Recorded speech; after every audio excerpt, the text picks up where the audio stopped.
Good morning, adventurers, and welcome back to my channel. Sound pretty tired because I am pretty tired. Life has been really crazy over the last little bit, but today is the day that supposedly life starts to go back to somewhat normal. Let me explain.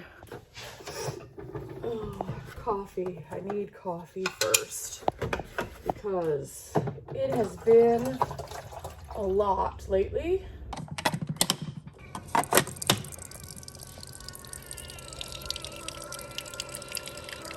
Well, that's brewing.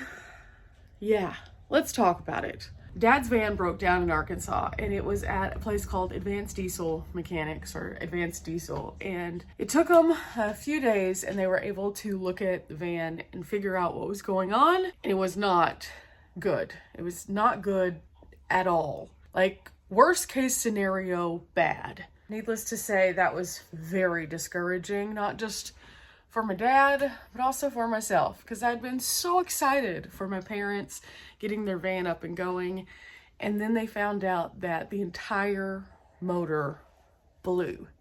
Basically, I believe that they blew a piston, and because of that, it just completely trashed out everything. And in order to fix that, it was going to cost quite a bit of money. Like, I was looking up the prices for that particular model, and you're looking anywhere between $6,000 and $10,000 just to replace the motor itself. That's if it didn't mess up all the other stuff. And that's not including the labor. Not to mention, the place that we took it to, they mostly work on heavy machinery, not smaller vans. They were the only diesel shop that could diagnose it in the area.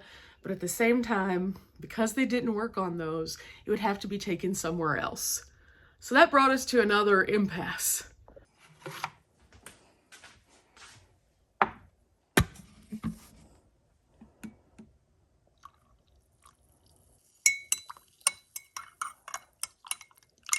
So after finding out that really terrible news, it then became a game of figuring out what to do to get the van away from their shop, because it obviously couldn't be driven. And even though it could move, it also couldn't move far. My dad was really trying to weigh out all of the scenarios. Could you get it towed?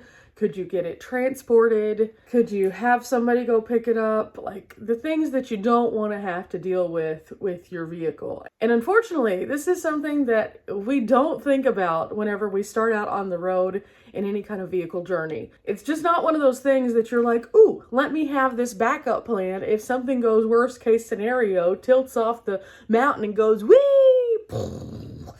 into disaster. But in this case, it was a disaster, and so we had to figure that out. And my dad was super stressed out, and I was super stressed out, but trying to keep my cool together because I know that it's really, really, really stressful. And so I thought back to my past and different things that I knew from that collective past, and I realized, ooh, we can contact a company and they can bring it to us, because there's lots of people who do this, and there's websites online that can point you in the direction of lots of those people, and then they can at least tell you how much it's going to cost. Because at one point, my dad was just like, if I could just drive up there and take everything off the van, I could just take it to a wrecker service and they could like put it in a salvage yard. Because that seemed like a better idea at that time, because this can be very, very costly, because this isn't a small van, this is a big van. And so we gave it one go, and we ended up logging on to Shipley. Shipley is a place that you can go to if you need a quote. And what they do is they basically put it out there, and then all these people can give you a quote on how much it would cost based on the kind of vehicle, the distance that you're going, and then all these other variables. And so we put it out there and hoped for the best, and got an email back saying within the next hour, we should have some quotes. And then my email started flooding. Just like completely flooding. When I say flooding, I mean flooding. I had probably 15 or 20 boom, boom, boom, boom, boom, boom. Some of which were sending quotes immediately. Some were asking questions. Some were asking when, if I had a delivery date, did we need it? Some were asking, is it a high roof? Just, it was a lot. It was a whole lot. And in doing so, we found a company who gave us a pretty decent quote that was under $1,000. And we were like, is this too good to be true? Is this going to be a real thing? So we inquired with them first, and then we had a backup plan that was also under $1,000, but a little bit more expensive. And after making that initial contact, we were like, okay, we feel comfortable saying yes to this company. So my dad contacted the place where the van was and asked him, you know, hey, is it going to be okay there until these people come pick it up? Because again, they need this space. They don't have a lot of space at their shop because they have active vehicles coming in and out.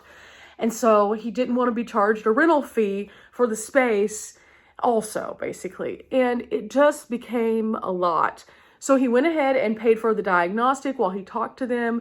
And surprisingly, them diagnosing it, they didn't charge an arm and a leg, probably because it didn't take very long, but also because they kind of understood that, hey, you're about to be in a world of hurt, and we're going to try to give you a fair shake because this was unexpected, which is really nice of them. So thank you guys if you're watching this. I doubt you are, but thank you. But then we made the contact with the company to go and pick it up. And initially, we were told it would be picked up on Friday and delivered on Saturday. And then somewhere along the line that changed to we're picking it up on Monday and we're going to deliver it on Tuesday. And so this has just been a lot. It's been an ongoing, like 2 weeks of total chaos. And finally, moral of the story, the van's going to be here today. Now, I will say this. They said 9 o'clock. I'm not optimistic about 9 o'clock because it's 9 o'clock. So there's that. Yet another variable in this never-ending cog of crazy. And I was hoping this next video that I would share with you guys would be an adventure. But oh, the world had a different plan. So this is my cautionary tale to you guys. If you're out there on the road and you have a vehicle that might have more miles or that you might have gotten from someone else, get it checked out. Be really careful. And also have a plan in case something like this happens. And I know this seems like a completely unnecessary plan when you're in that like love bubble of, ooh, van life. But trust me, I have considered a lot of different things now with my own van journey about how I will tow my vehicle if I need to, and how I will accommodate my things if I need to, and all of those things, because those are things that, like, again, you don't think of until you are already in the thick of it, too far gone. And this is in no means a thing saying, don't do van life. Don't get out there. Don't live your life. No. Do it. Just always have a backup plan so you don't end up with stress. If you have these things already kind of in your mind that they could happen, you'll already be ahead of the curve if they do happen. And then worst case scenarios, like all the safety equipment I carry around. I don't have to really use it, but I have it if I do need it. So this is just another one of those safety things. It's like, for example, ooh, I'm gonna go someplace that's muddy. How do I accommodate myself just in case I get treads? Okay, cool. Do I need those treads most of the time? No. But do I need them sometimes? Yes. So am I going to put them up in the roof box? Yes. Do I currently have these? Absolutely. Have I ever had to use them? No. But would I rather know that they're up there? We've already done something. I don't know if you've seen that or not yet. But if you haven't, go and check that out too. That was another moving part in this weird scenario of life. And oh my goodness. It's been a wild ride. In fact, there's that scenario right there. Yeah. Like I said, it's been weird. It's been weird, guys. Anyway, so while Dad's waiting on the other van to get here, he's going to start cleaning out this van. I don't know what they're going to end up doing with this one. I don't know how long it's going to take to do this one. I mentioned in my previous video, I'll keep you guys up to date, but one of the things I do know is the reason why he wanted to get the van delivered back to the house is so that he can basically gut out all the stuff he's put in it. And so all of the solar, all of the batteries, the diesel heater, the beds, even down to the insulation, all of that can be reused somewhere, either in his new build or here on our property somewhere. So that's kind of what's going on today. It's been a lot. It's been a lot. And I thank you guys for being patient with my progress of all the things that are going on in my real life scenario land. I also urge you guys to think of that backup plan because can never be prepared too much.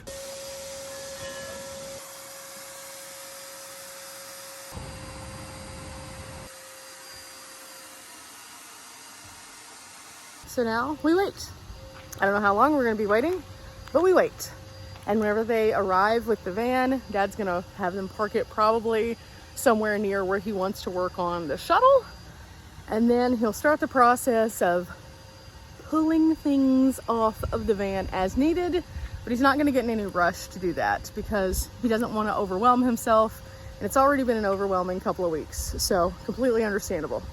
But another thing that's gonna happen is as he starts to do that, the van's gonna start looking pretty empty and bleak, but that's okay, it's by design, because eventually he is going to probably sell off the van to somebody that he already kind of has in mind. I don't know that that's gonna end up being the scenario, but he kind of has a thought right now, so that's good. Weird stuff, guys, weird stuff. Another thing that's gonna happen after this is we're gonna empty out my van. And so I'm going to start working on that after there's a little bit more organization happening here and a little less stress.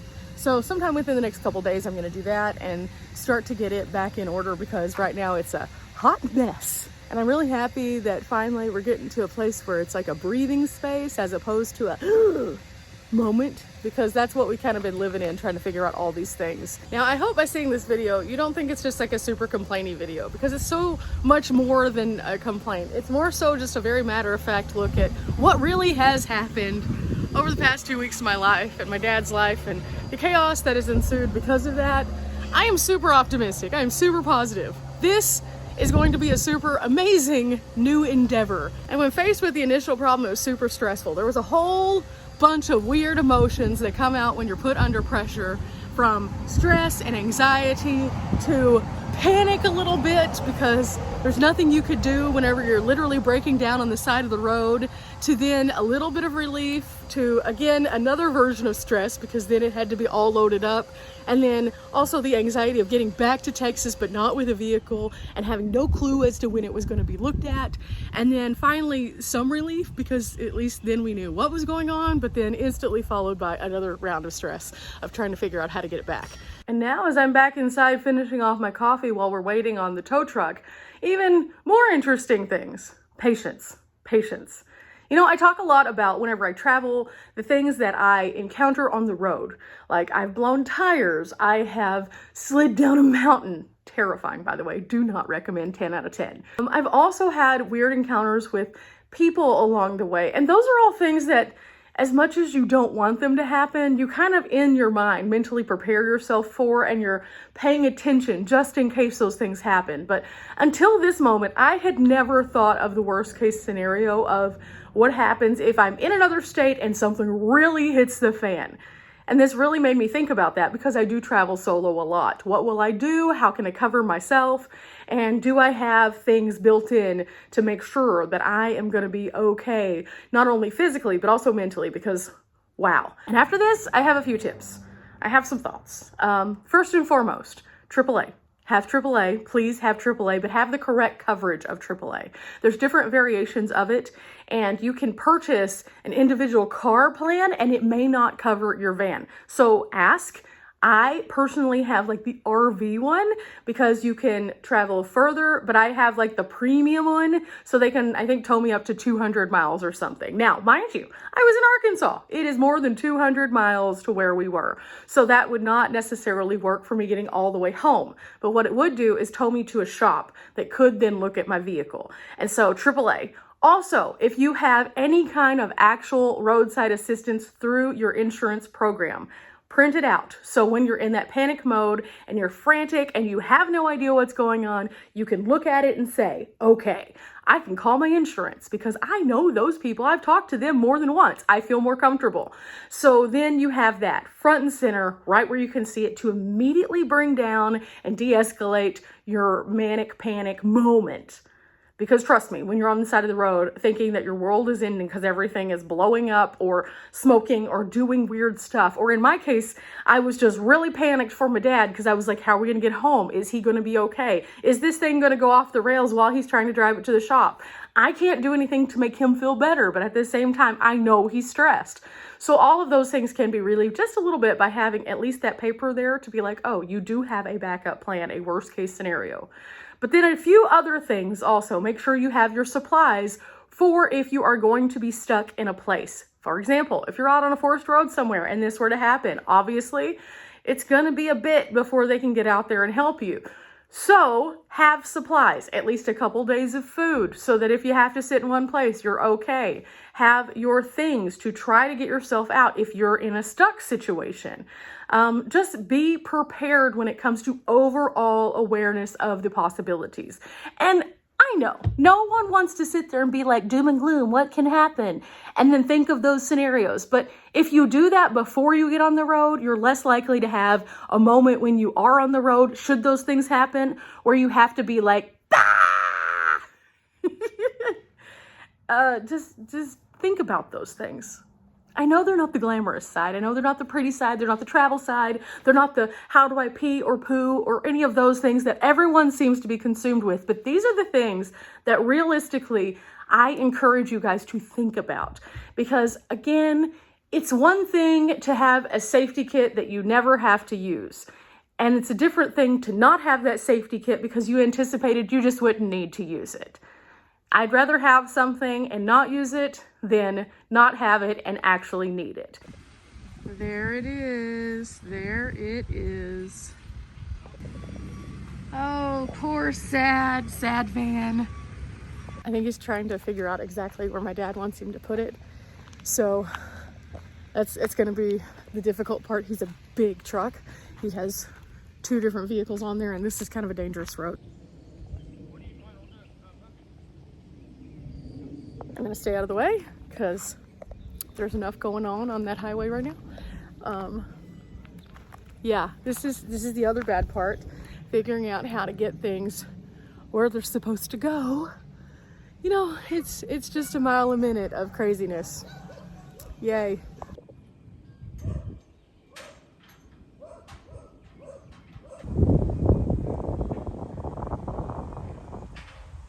Okay, so it's got issues. It started off sounding real gross already, but at least they're able to get it off of the trailer in theory.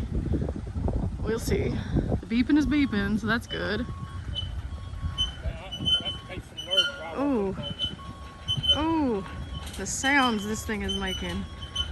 Oh, it's terrifying. Oh, scary. Oh, it's still scary.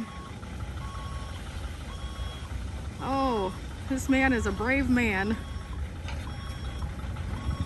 Okay. So you might be thinking, well, it moves. It has to be fine. No, it is not fine. It is not fine. It's really not fine. Even a broken vehicle can move a little bit. I mean, it made it to the shop, but as soon as it made it to the shop, it was just spitting oil, burning stuff, smelling disgusting, and apparently it was blowing stuff out whenever they did the diagnostics. So it's definitely really messed up, which is so sad. If only it wasn't so expensive just to replace the motor, because the inside looks nice. It looks really nice. But that just goes to show it doesn't matter how nice something looks. It doesn't necessarily mean it's gonna be good. Well, it's back. So this is now the end. It's going to be taken apart, and then all these things will be used on the new shuttle bus right over there. So that's it. A chapter has changed. It is now a new chapter, and we're not going to let this stress us out. We don't have to do anything else with this, and now Dad can take his time gutting it.